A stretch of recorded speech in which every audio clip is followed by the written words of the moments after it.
young bride, still fresh 6 years after her death. Does her ghost stalk Mount Carmel Cemetery, trailing the scent of her wedding bouquet? Mysteries from the files of Arthur C. Clarke, scientist, writer and visionary. The scientist who invented the communication satellite, the writer of 2010, and now in retreat in Sri Lanka, the visionary who ponders the riddles of this and other worlds. These are the ramparts of the great fort of Gaul, built by the Dutch in the 17th century to defend themselves against invaders from the sea. The place is steeped in atmosphere, and many of the locals swear that at sunset they've seen the spectral figure of a Dutch lady floating silently along these battlements. Like the citizens of Gaul, everyone loves a good ghost story. But to many people, they're more than mere fiction. According to a British survey, 1 person out of 10 claims to have encountered a ghost. But what have they really seen? The dead returning, or merely figments of their own imaginations?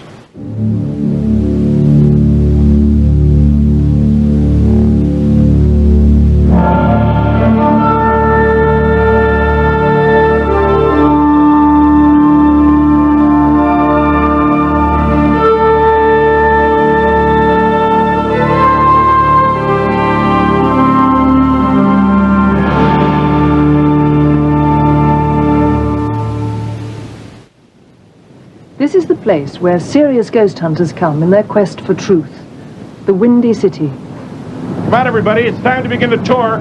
If you follow me, we'll board the bus right now.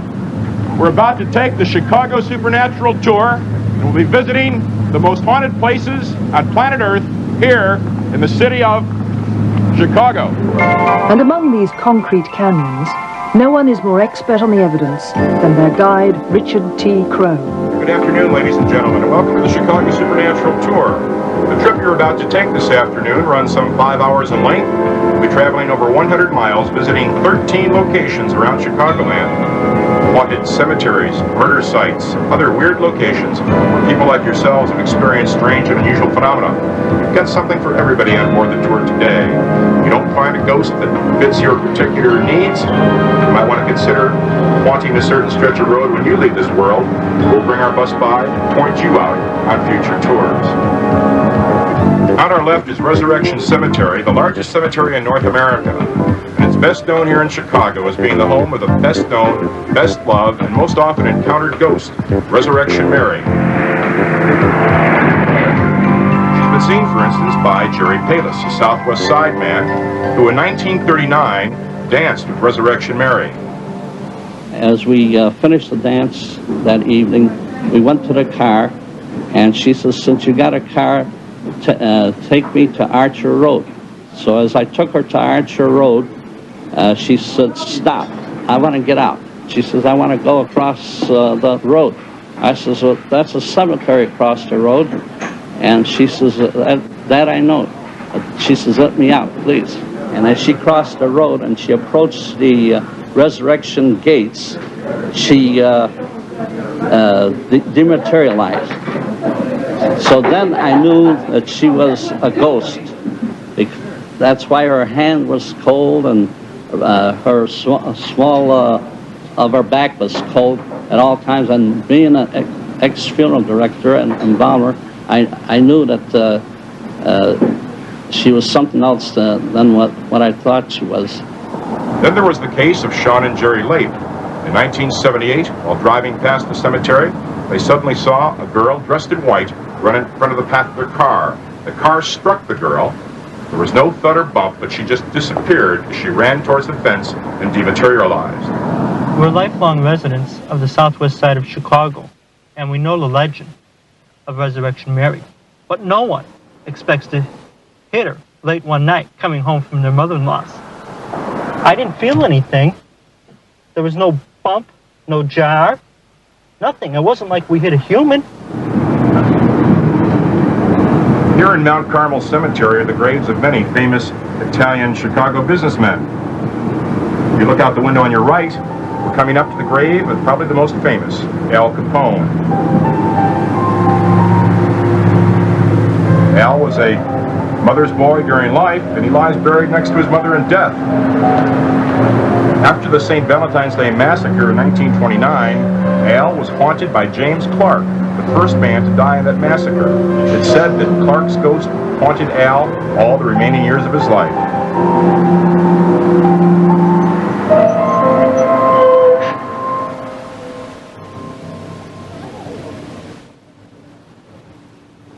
This life-size stone monument marks the resting place of Giulia Piccola. She's called the Italian Bride, that's how she's depicted in the monument, and she was buried in her wedding dress after she died in childbirth at the age of 29 in 1921. Now, sometime after Giulia's death and burial, her mother, Filomena Piccola, began to have a series of unusual dreams. In those dreams, Giulia came back and begged and pleaded with her mother to have the grave exhumed. Finally, when permission was given, 6 years had passed. It was now 1927. The grave was opened, the casket taken out of the ground, and when opened, it was found that Giulia's body was in perfect condition, just as the day she died. Now, that's interesting enough, but the spirit of Giulia has been seen walking through the cemetery at night and walking along the road just beyond us.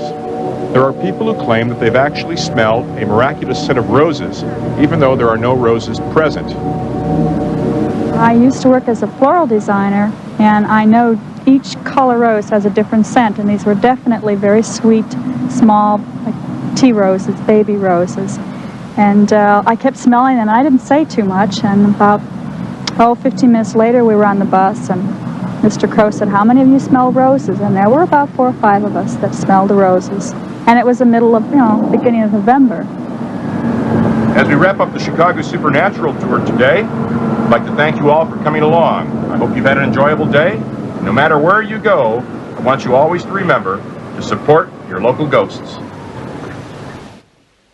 Weir Lake, Ocklawaha, Florida. This lonely house was the site in 1935 of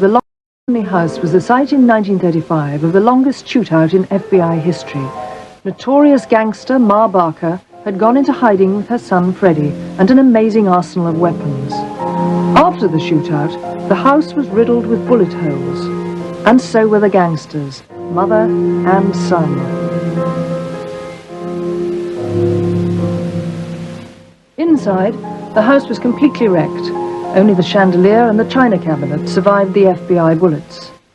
Today, the same chandelier still hangs there, but the sinister history of the house is brought back by the bullet holes in the plaster and the doors. Grim reminders of a violent past. Now the house is a holiday home for its owner, Mrs. Elizabeth Turnant. She comes here regularly in the summer and recalls how the family first realized, soon after the shooting, that the house harbored more than mere memories. We began to hear noises, especially at night. It was like people walking when we were upstairs. We would hear people walking downstairs, and there would be nobody there. Then there were times when we would hear someone downstairs playing cards. It was like a lot of people, not just 3 or 4.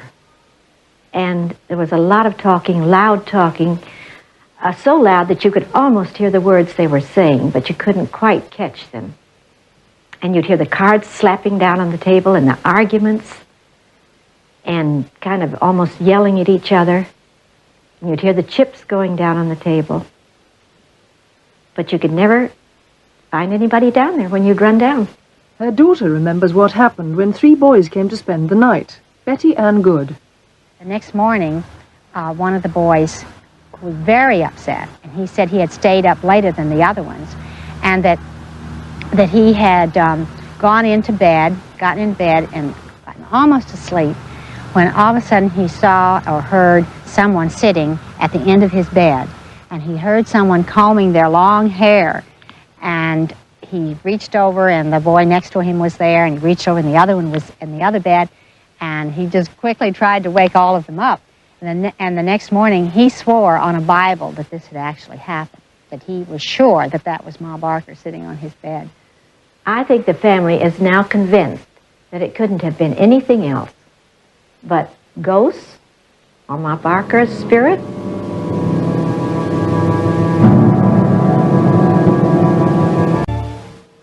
The ancient city of York boasts one of Britain's weirdest sightings.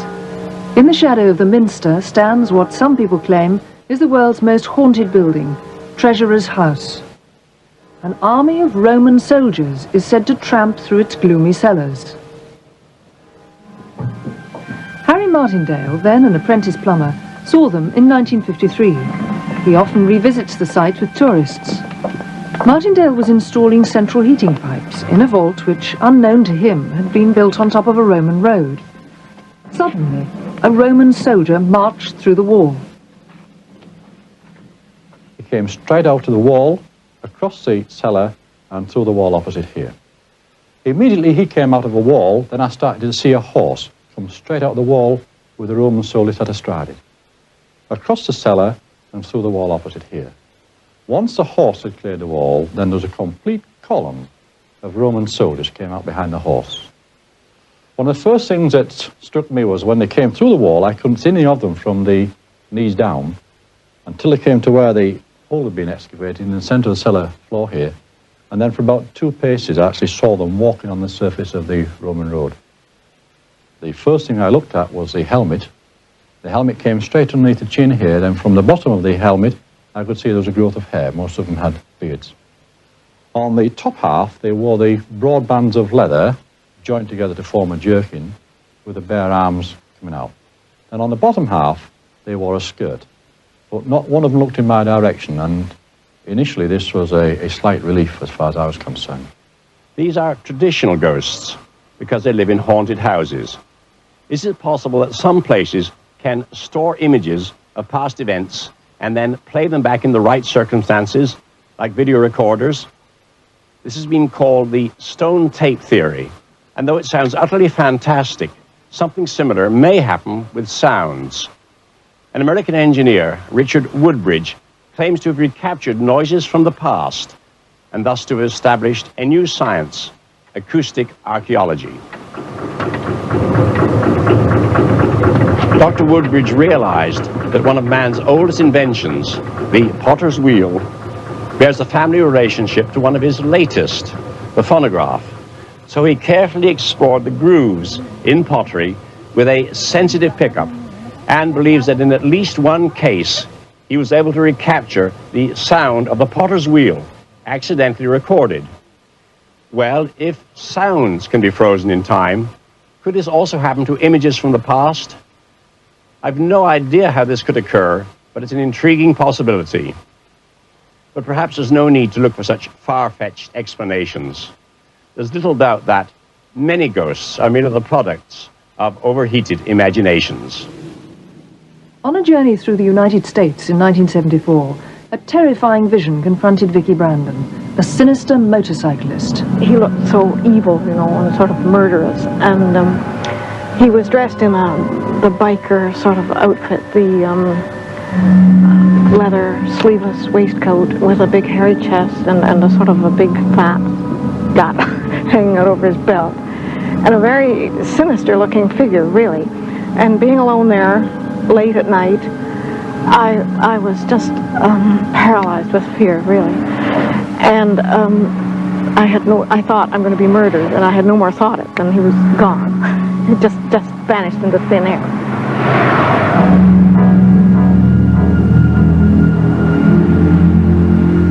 The menacing motorcyclist turned out to be just hallucination, as Vicky Brandon soon realized. I got out of the car and let the dog out, and we were both extremely sick, standing by the ditch. And I finally pulled myself together enough to get back in the car. And when I opened the door, I realized the reason for the trouble.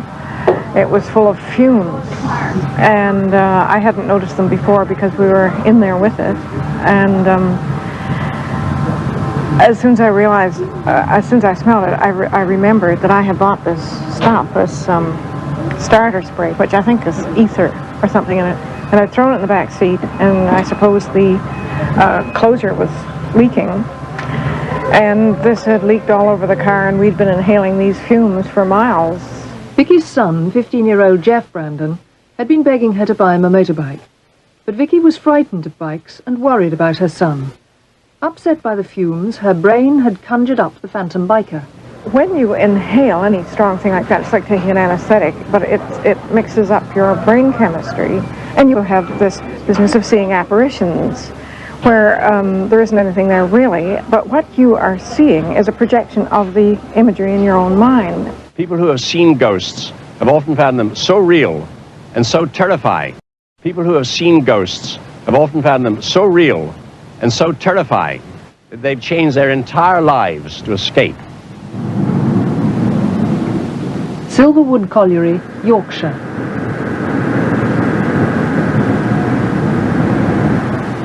The miners go down to the coalface, but one man stays on the surface. Stephen Dimbleby has been afraid to venture down the pit since the day he encountered a spectral figure in the subterranean darkness. My first instincts were that it was someone, one of my mates, mucking about, right? So I shone my light in him onto his face and his shoulders and that. When I realised he's got no features on his face. And then he got like an old waistcoat thing on a t-shirt, and his waistcoat was darker than his t-shirt, but I couldn't really see colours because of smoke. And he got an old helmet on like this one. These kind of helmets they use in them days. And then I realised that it was a ghost. And so I dropped all my tattle that I got with me. I turned around and set off running towards Pit Bottom. And then the next thing I remember after that was waking up in hospital.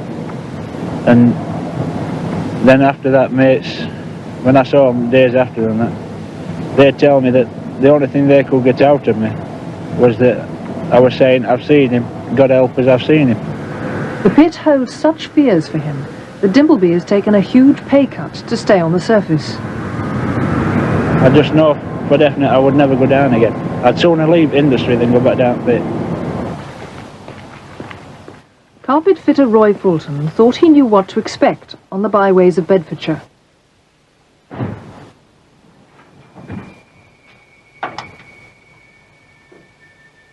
But there's one journey he'll never do again in the dark.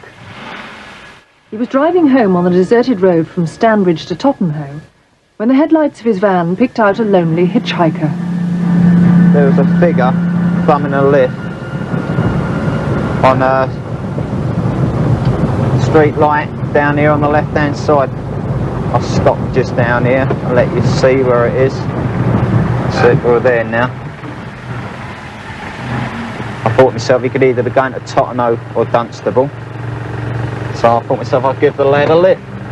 He actually walked back into the headlights of the van. He opened the van door, he got in, sat down. I asked him where he wanted to go, and all he said was, well, he never said a word, he just pointed up the road. I started the van up, drove off, never made no conversation. It was just about now I leant forward, picked up me packet of cigarettes. In fact, it was just about here. Turned round to offer the lad one, and that man or boy was not sitting there. And, well, I just frightened the life out of me. I turned round and had a look in the back, and I realised that he wasn't in there, because by this time I had switched the interior light on. And by this time I was just sort of panicking. And I just put it in first gear and I went like a bat out of hell. And the sanctuary he headed for was his local pub, the Glider. Landlord Bill Stone remembers Fulton coming in, shaking and white as a sheet. He said to me, give us a large Scotch quick. I said, have you seen a ghost or what? He said, yeah, I have. I've seen a ghost. I said, don't be silly. He said, I've seen a ghost. He insisted that we had to go down the police station because he thought if anybody had got hurt or whatever it was, you know, he'd rather find out about it then, you know, than another day. And, I mean, when we got home, it was still on his mind, and in fact, we slept with all the lights on because he was so convinced that it would, I don't know why, that it would come home, follow him home. There's obviously someone got in that motor, and I do not for note to this day what it was.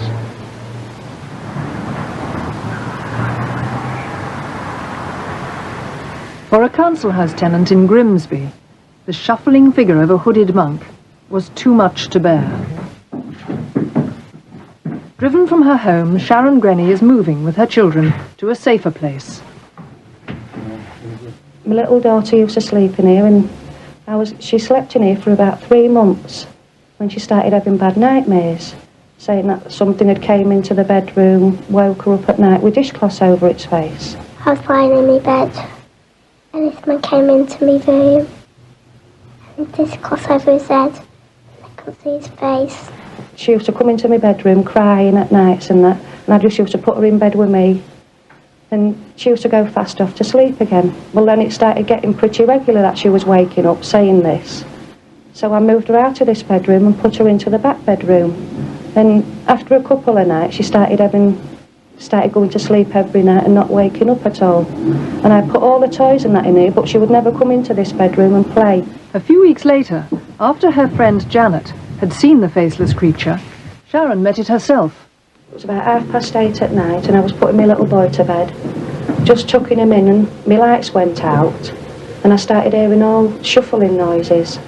And when my lights came back on, it came walking into the bedroom, and it stood at the foot of my bed. I couldn't see no eyes or no nose or anything, just his hood. I couldn't see no hair, and I stood there staring at him, and I thought, well, if I run out the bedroom, is he going to shut me in? Is he going to keep me in, you know, sort of like try and lock me in the bedroom? And I sort of like something just come over me to run out the bedroom, and I forgot all about my little boy. I just run out the bedroom, straight down the stairs, and then I asked Janet to come back up the stairs with me and get my little boy out. And when we came back up the stairs, got my little boy out the bedroom, and it had gone. And now the understanding council has found Sharon another home. I've no doubt that people really do see apparitions, but I don't believe that the dead return. It's very rare for two people to see a ghost at the same time, which makes me suspect that it's all in the eye of the beholder. So here's a theory of mine that may be crazy enough to be true. The human eye is a camera. It forms an image of the outer world on its sensitive screen, the retina, and then transmits it to the brain. Could the system sometimes work in reverse, so the brain sends images to the eye, making it not a camera, but a TV screen? Then believing would be seeing. This phenomenon might be caused by grief, by powerful emotions, by drugs, or plain expectation. But is there any point in adding to the pile of theories? We all love a good ghost story. Do we really want to know the mundane truth?